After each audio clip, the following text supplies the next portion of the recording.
Mga kasangbahay, kasama ba kayo sa 2.8 million na mga Pilipino na naghahanap ng trabaho ngayon?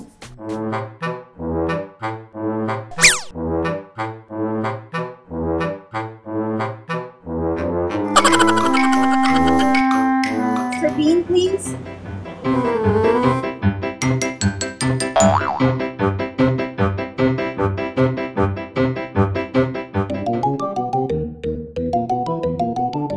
Did you know, mga kasangbahay, that the average employer spends only 10 seconds looking at a resume?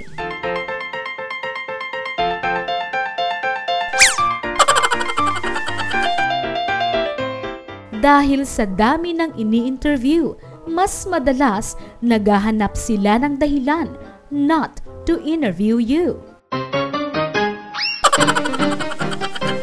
Well, a resume is a written document that lists your work experience, educational background, and your achievements. Yun po yung marketing tool na ginagamit at hinahanap ng mga job seekers or the employers.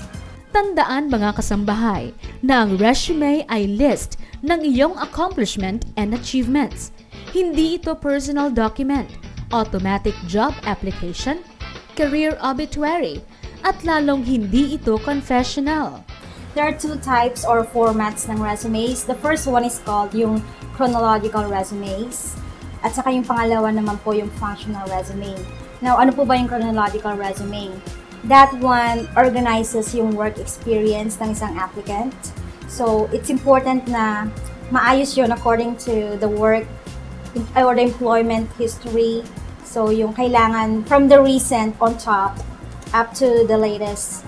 Well, for the functional resume, nakalist po yung achievements or educational background. Usually kasi yung functional resume para dun sa mga kagagraduate lang at saka wala pa masyadong work experience. The best way to impress your employer ay ang paggamit ng PAR. Problem, Action, Result. Ipakita mo ang mga problemang nasolusyonan mo sa dati mong trabaho na nakatulong sa kumpanya. First things first, yung mga dose na kailangan gawin. So, kailangan yung resume should look comprehensive and professional. From the top itself, kailangan yung font color is just black. Then, yung font style, kailangan isa lang. Hindi pwedeng may halong ibang font style. And then, yung font size, kailangan standard. 14 for the name.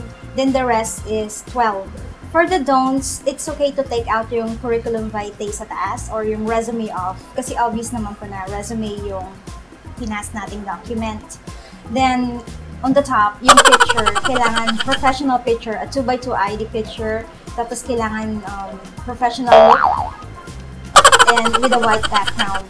When you put objectives, make sure na yung objectives po nyo related sa ina-applyan. Take out the personal data. Kasi pag may nilalagang personal data, parang it's a pattern of bio data. So, hindi dapat ganon. Then, you can also take out yung character references.